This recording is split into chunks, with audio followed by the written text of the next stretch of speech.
Welcome back everyone. अब बहुत सारा हमने कैटालिसिस पढ़ा है, कैटालिसिस के बारे में पढ़ा है हमने पिछली दो वीडियोस में।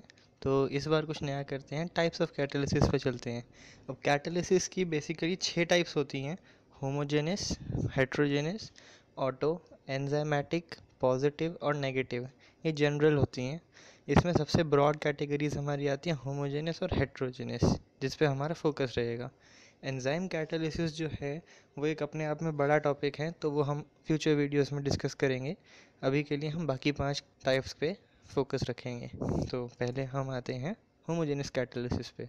अब होमोजेनस कैटालिसिस क्या होता है कि जब रिएक्टेंट्स और जो कैटलिस्ट है हमारा वो सेम फेज़ के अंदर होते हैं। ठीक है। अब ये फेज़ क्या होता है पहले हमें ये पता करना पड़ेगा। फेज़ और फिज़िकल स्टेट में एक डिफरेंस होता है कि फेज़ में जो है हमारा जो दो या दो से ज़्यादा हमारे कंपाउंड्स हैं उनके बीच में कोई विजिबली सेपरेशन की लेयर नहीं होती है। जैसे हमारा क्लोरीन और वाटर का मिक्सचर हमें देखने को मिलता है स्विमिंग पूल में, तो हम उसमें बता नहीं सकते कि क्लोरीन अलग है और वाटर अलग है, वो विजिबल है और वो सोल्यूशन फॉर्म करते हैं वहाँ पे। वैसे ही फिजिकल स्टेट में हमारे पास विजिबल बाउंड्री हो सकती है, जैसे कि हमारे पास ऑयल और वाटर के केस में आती है। अब इसी बेसिस पे होमोजेनियस कैटालिसिस को हम दो फॉर्म में डिवाइड करते हैं, लिक्विड फेज और गैसियस फेज में। सॉलिड फेज हम इसमें नहीं लेते हैं क्योंकि सॉलिड में विजिबिलिटी बहुत कम होती है, उसके बहुत रेयर केसेस होते हैं। तो पहले हम लिक्विड और गैसियस को ही फोकस में लेंगे। सबसे पहले हम पकड़ते हैं लिक्विड फेज को। अब लिक्विड फेज जैसा हमारा नाम बता रहा है कि जो भी हमारे रिएक्टेंट्स हैं और जो कैटलिस्ट है वो हमारा लिक्विड फेज में रहता है during the reaction. Most of the reactions जो इस केस में हमारे पास आते हैं वो एसिड या बेस को एज अ कैटलिस्ट यूज़ करते हैं। तो हमारे पास पहला एग्जांपल इसमें आता है हाइड्रोलिसिस ऑफ एस्टर। जब हम एस्टर को, जिसका जनरल फार्मूला होता है RC double bond O single bond OR dash, ठीक है, इसको लिक्विड फॉर्म में लेंगे और इसको पानी के साथ रखते हैं और एज कैटलिस्ट हम यूज़ करते हैं H+ या OH-, मतलब एसिड या बेस कोई भी इसमें चल सकता है एज अ कैटलिस्ट। और ये हमारा फॉर्म करता है एल्डिहाइड और हमारा अल्कोहल। सेकंड हमारा आता है इन्वर्जन ऑफ सुक्रोज, मतलब सुक्रोज को हम गेट करके उसको डिकम्पोज करते हैं एसिडिक मीडियम में और उससे हम ग्लूकोज और फ्रुक्टोज को निकालते हैं। थर्ड हमारा रहेगा conversion of acetone to diacetone alcohol. इसका रिएक्शन में हमारे पास एज अ कैटलिस्ट यूज़ होता है बेस OH- आयन। ऐसे ही हमारा एक डिकम्पोजिशन ऑफ हाइड्रोजन पेरोक्साइड होता है जिसमें हमारा एसिड बेस नहीं आता, जैसे कि हम अभी तक डिस्कस कर रहे हैं। इसमें हमारा Cl- आयन आएगा जो लिक्विड फॉर्म में रहेगा और ये H2O2 को हमारा H2O और O2 में कन्वर्ट कर देगा। इसके बाद बात करते हैं गैसियस फेज़ की। जैसे लिक्विड फेज़ था वैसे ही गैसियस फेज़ में हमारे रिएक्टेंट्स और कैटलिस्ट दोनों ही गैसियस फेज़ में रहेंगे, एज गैस रहेंगे, जिसमें हमारी डिफ्यूजिबिलिटी बहुत ज़्यादा हो जाती है। ठीक है। इसमें पहला केस हम लेते हैं ऑक्सीडेशन ऑफ कार्बन मोनोऑक्साइड का, जो कि नाइट्रोजन ऑक्साइड की प्रेजेंस में होती है। इसमें हमारे, जैसे आप देख सकते हैं, ऑक्सीजन, कार्बन मोनोऑक्साइड और नाइट्रोजन ऑक्साइड तीनों ही गैसियस फेज़ में है। सेकेंड हमारा आएगा लेड चेम्बर प्रोसेस, हमारा आगे पढ़ेंगे हम, जिसमें हम मैन्युफैक्चर करते हैं सल्फ्यूरिक एसिड को। ठीक है। इसका हमारा बेसिक रिएक्शन ये रहता है जिसमें SO2 हमारे पास गैसियस फॉर्म में है, ऑक्सीजन हमारे पास गैसियस फॉर्म में है और मॉइस्ट होती है, जिसका मतलब है वाटर भी हमारे पास वाटर वेपर फॉर्म में होता है, लिक्विड फॉर्म में नहीं होता। नाइट्रोजन ऑक्साइड हमारा कैटलिस्ट होता है, ये मिलके हमारा सल्फ्यूरिक एसिड बन जाता है। अब बात करते हैं हेट्रोजेनस कैटालिसिस की।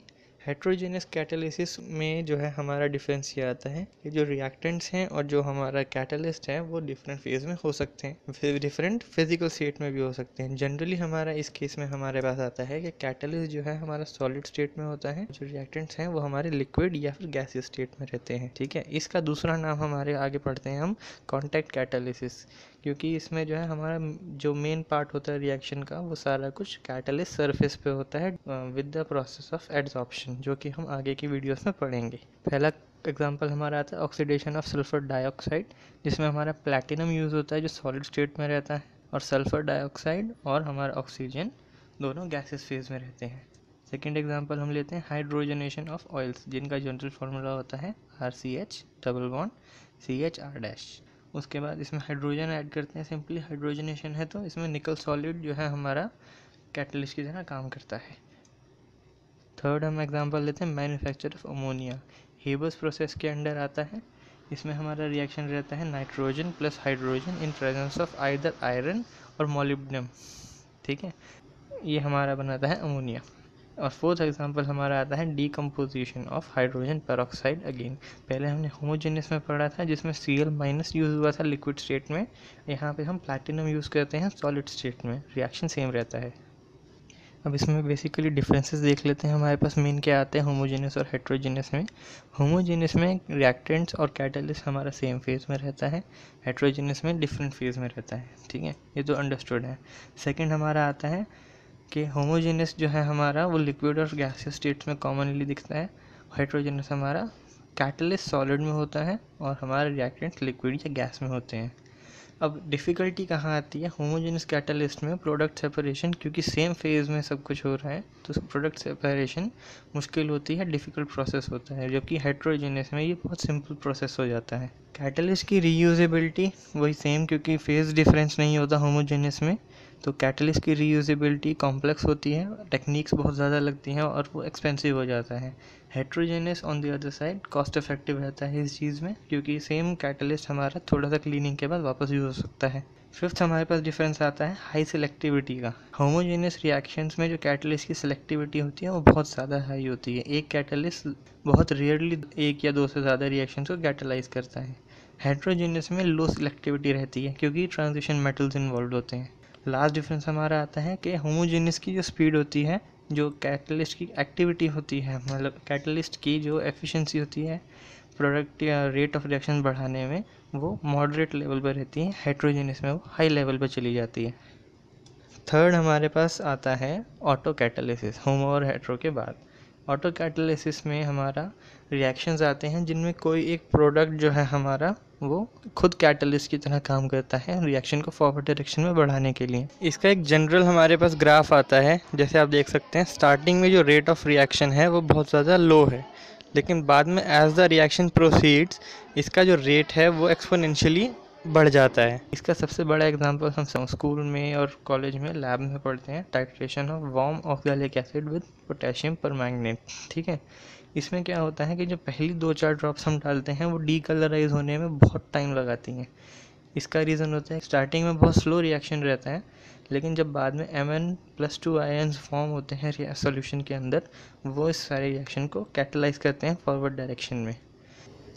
इसमें एक नोट आता है कि जो हम सल्फ्यूरिक एसिड यूज़ करते हैं वो इसलिए करते हैं क्योंकि वो खुद एक एजेंट की तरह काम करता है ऑक्सीडाइजिंग के, Mn+2 आयन्स हमारे वहाँ पे फॉर्म होने। लास्ट हमारे पास 2 टॉपिक्स आते हैं, पॉजिटिव कैटलिस्ट और नेगेटिव कैटलिसिस। इसमें डिफरेंस जो है सिर्फ 2 पॉइंट्स का होता है। पहला होता है कि कोई भी अगर कैटलिस्ट है वो रेट ऑफ रिएक्शन फॉरवर्ड में बढ़ा रहा है, पॉजिटिव डायरेक्शन में बढ़ा रहा है, तो उसे पॉजिटिव कैटलिसिस कहते हैं। नेगेटिव कैटालिसिस वो होता है जिसमें हमारा रेट ऑफ रिएक्शन को हमने स्लो करना होता है। अब इसमें एग्जांपल्स क्या आते हैं, पॉजिटिव कैटालिसिस के एग्जांपल जितने भी अभी तक हमने रिएक्शंस देखे हैं वो सभी पॉजिटिव कैटालिसिस में हैं। नेगेटिव का एक एग्जांपल जो आता है वो हमारे पास आता है जब क्लोरोफॉर्म एयर के कांटेक्ट में रेगुलरली आता है तो वो ऑक्सीडाइज होकर कार्बोनाइल क्लोराइड फॉर्म करता है जो कि पॉइजनस नेचर की होती है। तो इसकी जो वेस्टेज है क्लोरोफॉर्म की, इसको रोकने के लिए और पॉइजनस सब्सटेंस को कम करने के लिए हमें कैटलिस्ट इंट्रोड्यूस करते हैं इथेनॉल, जो कि इस पूरे रिएक्शन को स्लो डाउन कर देता है। यही हमारा एग्जांपल मेन रहेगा नेगेटिव कैटालिसिस में।